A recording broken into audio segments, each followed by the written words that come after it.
Hi, so welcome to today's video. So today I thought I would talk about the makeup products that I've been enjoying the whole month of October. So I don't have that many products, but I think this video might be long, like most of my videos. So yeah, let's start with the base products that I've been using. And as always, I've been basically using this Revlon Photo Ready Candid Glow Foundation.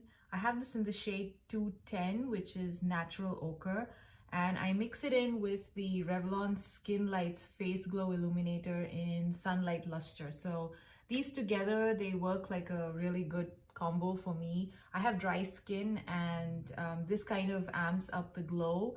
Although this is a glow foundation, I don't find it to be that glowy. So this kind of adds in an extra boost of glow. I do have a dedicated review of this Skin Lights Face Glow Illuminator. I can link it up somewhere here, so you can check that out for a detailed review of this product. I really enjoy this mixed in with my foundation, which is the Photo Ready Candid Glow Foundation. The other foundation that I just started using maybe last week is a new foundation from Joa Beauty. Joa Beauty is a drugstore brand found at CVS, and they also sell their products on their website. And the new foundation is called Primedation Foundation. And that's basically what I have on my face today, and I'm really liking it. So stay tuned. I'll probably review that foundation next. My next video, which whenever that would be, probably next week, I guess. So yeah, I've been using it a couple of times. I think I've used it, like, this is probably my third time using it, and I prefer that to this. That's got a very nice natural finish, and yeah, like I said, I'm wearing it and it looks like it's a pretty decent color match as well. So that's another foundation that I've just started using, but for the most part of October I was still using these two together as pretty much always. For the last couple of months, this was my favorite combo. Then let's move on to our face products. The main face palette I've been using has been this one from Marc Jacobs. This is the Tantalize Glow one, number 250. This is from the Marc Jacobs, the coffee line, and this is called the Omega ×3 palette. I did show this during one of my haul videos. I picked this up from TJ Maxx, and I'm really happy that I did because the products in this are super beautiful. As you will see in the swatches that I will insert right now, this one, the blush is beautiful. It's extremely nice, finely milled powder, which it's got a very, very silky touch to it. It's beautiful, and so is the bronzer. And I think, if I remember correctly, this might be his famous bronzer, the coconut one. I'm not sure. The only disappointment in this face product is this highlighter here, which is I think it's a bit too densely packed into the pan. It almost reminds me of some of these eyeshadows, which are super, you know, those foil type eyeshadows, which sometimes are like pretty you know, densely packed into the pan, and they also have this silicone, too much of silicones in it, so when you go in with a brush, they kind of ball up, and that's exactly what happens here as well. Can you see? That's what happens when I put my brush in there. So I'm not sure, you know, if it's just that I got a bad one or if it's like that, because yeah, and I did see a couple of reviews where people were not too happy about the highlighter in this palette. And yeah, I try to use it, and even in the swatches, it doesn't really pick up much with a brush. So even in the swatches, you can see that it doesn't really show up on my skin so much, although I did try to go in with a brush a couple of times. And even on my face, I felt like my brush was really not picking any of that product up. And I try to use it as more of a blush topper, because I thought it's probably not an intense you know, highlight. And even then, it just didn't really work that well. So in the future, I don't see myself using the highlighter in this palette all that much. I keep forgetting the word. And I would probably focus more on the bronzer and the blush. These two products are absolutely gorgeous. And I think this palette is, for the price that I picked up, I think it's, you know, just the two products in these two products probably kind of make it worth it for me. Would I have been happy had I paid full price? Probably not, because, you know, one entire block of product is not really working out. But overall, I'm really happy with this palette. They do have this in another shade, which is, I think, a darker one, I believe, or maybe the highlight. I don't know if the blush and the bronzer are also darker, but I do know that the highlight in that other palette is more of a gold shade versus this one. This is more of a pinky rose gold kind of a shade. So yeah, I'm not sure how the highlighter in that palette works out. Yeah, pretty happy with the other two products. I especially love the blush and the bronzer. The bronzer is really nice, and now I know why there's so much of hype about Marc Jacobs bronzers. I really like this formula, and it's a pity that they've kind of shut shop, and I heard they're coming back, but I don't know if they're going to still keep the same formulas. I really hope they do, because their formulas for these kind of powder products are really nice. So yeah, so that was the main face palette that I used. And then let's get to the blush and highlighter. So the highlighter that I've been using this whole month, and which is also one of my favorites, is from Wet n Wild. This is a really inexpensive highlighter, but it really looks beautiful on the skin. It's as good as any high-end highlighter in my opinion. It's really finely milled. It kind of melts in with your skin. And if you look at the oh, by the way, I didn't mention the name. This is the Wet n Wild highlighter in I'll Have a Cosmo. And as you will see in the swatches, in the swatch section, it doesn't really, like on my skin, you can't really pick it up too much. But on the face, once you apply it, it looks almost like a lit from within glow. It doesn't look chunky or glittery. It's like super smooth. It's just very like a sheen, like, you know, it's almost like healthy glowy skin. So it's just beautiful, and for the price, I think it's amazing. It's probably, I think, less than $5, and I hope they still make this. Wet n Wild, they do tend to once in a while discontinue a lot of their products, so I'm not sure if this is still available, but if it is, I highly recommend you pick it up. Or otherwise, if you already have this in your collection, I encourage you to revisit this product, because it's really beautiful and I really like it. They do have two other shades. I think they're slightly more darker than this one. I believe this is the lightest shade. I'm not very sure, but I do have only this one shade, and I'm really happy with it. And it just looks really, really nice on my skin. And it's probably one of my top highlighters in my collection. And that's saying a lot, especially when it's like less than $5. So it's just really, really nice. And this is probably what I was hoping that the Marc Jacobs highlighter formula was like. So yeah, so that was the highlighter that I used the whole of this month. Now, in going into the blushes, I have two blushes from my collection, which I kind of revisited after a very long time, and I'm just really amazed with how beautiful the formula is. I've kind of forgotten how good these were. One of them is this one from Laura Geller. This is her Baked Gelato Vivid Swirl Blush in Rose Water.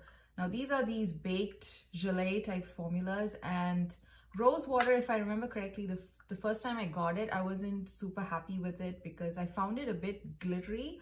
But I'm now thinking it's probably an overspray, because as I'm using it, I don't find it to be as glittery on my skin. I don't see visible glitter specks like I did when I initially bought it. So maybe it was an overspray. Now when I look at the pan, I don't really see that much visible glitter, which is a good thing. And yeah, I fell in love with this shade. I love this beautiful, rosy, nice pink shade. This is perfect for the cold weather. It kind of makes you look like you have a little bit of a, you know, that flush you get from being out in the cold. So that's basically what this gives me on my skin tone, and I love it. And similarly, the other blush, which also was, you know, something I forgot about, and the formula is absolutely beautiful, is from LORAC. And this is the Spectra Blush, I think, and it's called Spectre. I don't know, I think this is what it's called, Spectre, from the Spectra line. Or is it called Spectra? Yeah, I think it's called Spectra. That's the name of the LORAC blush. I'm trying to figure out what it's called. Anyway, this is also a very beautiful pink blush. This is what I have on my cheeks today. It looks really, really beautiful. It's also a very finely milled powder, very similar to, okay, not exactly similar, but some like finely milled, like the Marc Jacobs blush from that Omega x3 palette. And yeah, in the pan, look at the color, it just looks like nothing. It looks very dull, it looks very boring, but on the cheeks it just gives you a very beautiful, nice pinky flush. And even in the swatches, you can see it's a pretty nice pigmented blush. It doesn't, like I said, see, in the pan it looks very boring. At least to me it looks really boring, but it just looks beautiful on the skin. It melts in with your skin and looks very much like, you know, it's part of your actual, you know, skin, like it's like a flush and not really a makeup-y product. So that's another product that I rediscovered in my collection, which I've fallen in love with it all over again. So yeah, these two, I'm very happy to use these this whole month, the whole month of October. Now, this is the other blush that I pulled out to use this in October, and this is the NYX Ombre blush in Strictly Chic. Now, this actually is a blush. I think I did pick it up to use a couple of months ago as well, and I didn't quite like it, and I thought I will give it one more shot. And I gave it one more shot and I still don't like it. So this is probably going to be decluttered. If you ask me why I don't like it, I don't really know. It just, maybe it's the color. It just doesn't suit my skin or something like that. I don't know. I just don't feel good when I wear this blush. So I don't know. It just, the formula is just okay. The shade is just okay. I don't know. It doesn't bring me any joy. So I'm guessing I just have to get rid of it. Yeah, I don't know. It's just, I've just tried so many times to like this blush. The shade actually in the pan, as you can see, it looks really nice. It looks very interesting. I've even tried to concentrate my blush brush just here and not, you know, go in there. I've tried to, like, you know, just do it here, and it just doesn't seem to work. I just don't like it. So I guess this, you know, sometimes you just have an instant dislike to something. I guess it's something like that with this. I don't know. So this is probably leaving my collection. I kind of made up my mind. I tried using it so many times, and each time I'm not happy with my makeup. So it's just not meant for me. So that was the blushes that I've been using in the month of October. Now, yeah, so for the last couple of months, I kind of did not wear any mascara. And recently I decided to get back into mascara wearing. And I realized that the Essence mascaras are what I like the best, simply because you feel like you're not wearing mascara, and it generally does something for your lashes. Either it gives you some length, some definition. So I have not, and my usual go-to Essence mascara is the Lash Princess. I think it's the lengthening one, the purple, the green tube. So for a change, I thought I would try the purple tube. The purple one is supposed to be Sculpted Volume mascara. And this one is okay. And if you look at the brush, it's got that little curve, which you see in a lot of the volumizing mascaras. And I don't find this one to be particularly volumizing. I mean, I'm wearing it right now. I don't see anything super awesome about it. I think I still prefer the green one. And once I'm done with this, I'll probably pick up the green one again. I believe they did come out with a new, I think it's a coral color, a coral or pink color one with a similar packaging. I don't know what it's supposed to do. I don't know if it's supposed to be Sculpted Volume or something. There's a new one as well. So maybe I might try that, and then I'll just go back to my usual green one. So yeah, this is okay. Let me know if you like this mascara. Maybe I'm not applying enough coats, or maybe I should wait a little bit longer and, you know, see how it is once it dries out a little bit more. But so far it's just okay. I mean, I'm not particularly wowed by it. Now, in terms of eyeshadow palettes, I've been using the Flower Beauty Jungle Lights every now and then when I want a little bit of shine. I do have an entire video dedicated to this particular palette. This is a beautiful palette, and I highly recommend this palette because the formulas are just creamy, metallic, super intense, like amazing for the drugstore in my opinion. And yeah, I do have swatches in my entire review in that video. So I can link that video here as well if you want to check that out. The other palette that I have been using on more of a day-to-day basis, on a regular basis, is this one from Vizier. It's no longer available. This is a Vizier Tris palette, which was released, I think, maybe 2 or 3 years ago. This palette is still going strong. As you can see, this is what it looks like. It's more of a neutral, pinky, purpley. I wouldn't say too much purple. It's more of a pinkish or a peachy shade palette. And I really like this. I love the formula of Vizier, and this palette is one of my favorites because these are generally my go-to shades for like everyday neutral wear.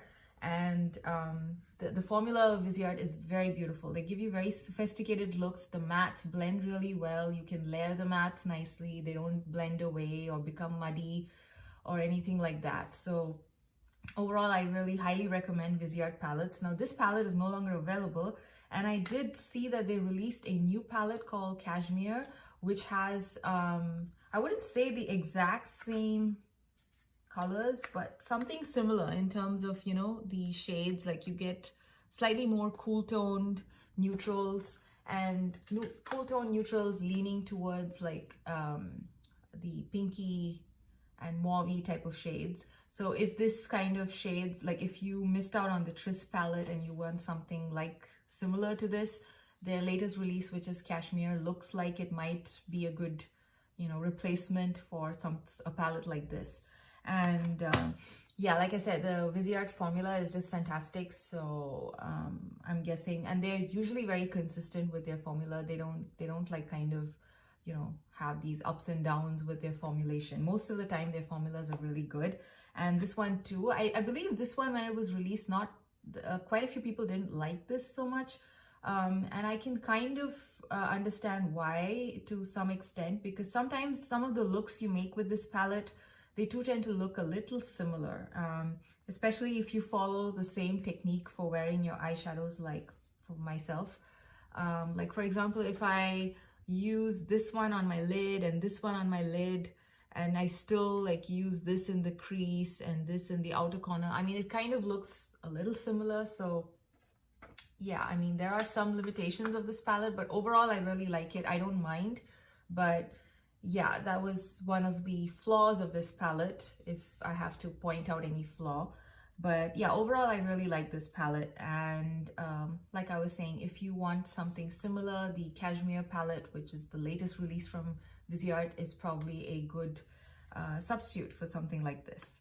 And now we have lip products. I've basically been sticking to 4 lip products. I did do a lipstick declutter recently. I mean, I think that was the video that I posted just before this one.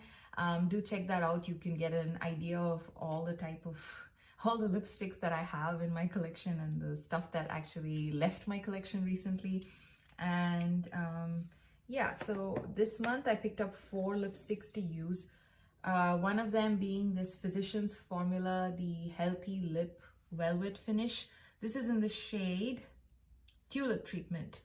I really like the formula of these Physicians Formula Velvet Finish lip products. They're very nice, very comfortable on the lips. I like the shade, and they don't really fade in an uneven fashion. So you kind of have some amount of pigment evenly distributed on your lips, even at the end of the day, even if you do tend to, eat and drink and do other, your day-to-day activities wearing this. So overall, I really like it. It's very comfortable, like I said. So pretty happy with this one. And the other one is from the Sephora Lip Stories collection. This is the shade number 30, and it's called Matinee, and it's their cream formula. And this is one of my favorite shades. I'm actually wearing this on my lips right now. And even from the swatches, you can see it's a very nice, easy to throw on, brownie, neutrally kind of a shade. I mean, you can obviously layer it up to amp up the pigment if you like, but overall, I'm able to wear this on a regular basis without thinking too much about whether it clashes with my lip color or stuff like that. I mean, with my eye color or stuff like that. So with my eyeshadow, not eye color. So yeah, so this is one of my favorites, and then it's a cream formula. And the other two lipsticks are from an Avon holiday collection from a couple of years ago. These lipsticks are still growing strong, and I hope they last a little bit longer because I really like the formula. I don't really purchase much stuff from Avon. This was the only time I picked something up simply because of how beautiful the packaging was. I'm not sure if they do these kind of holiday collections anymore. At one point, they used to do them quite often. I don't know if they're doing anything this year. And these are cream lipsticks, and I have this in the shade Sugar Plum, and what's this one called? Holiday Chocolate. And I like both of these shades. The shade Sugar Plum is actually pretty dark, but I can still make it work, especially this time of the year. It still looks okay to wear something slightly dark. The other shade, which is Holiday Chocolate, is a very nice nude brown on my lips, and I really like wearing that more often than the other one. But yeah, like I said, the formula of these are very nice. They're very creamy lipsticks. They don't move around too much, although they're creamy, so they're comfortable to wear. And yeah, you don't have it being a messy, creamy lipstick. So yeah, I really like the formula of these. I believe these products are made in Taiwan or something. Yeah, they're made in Taiwan. So that's that. So I guess that's it with all the makeup products that I've been using this month. I hope you enjoyed this video. Until next time, bye.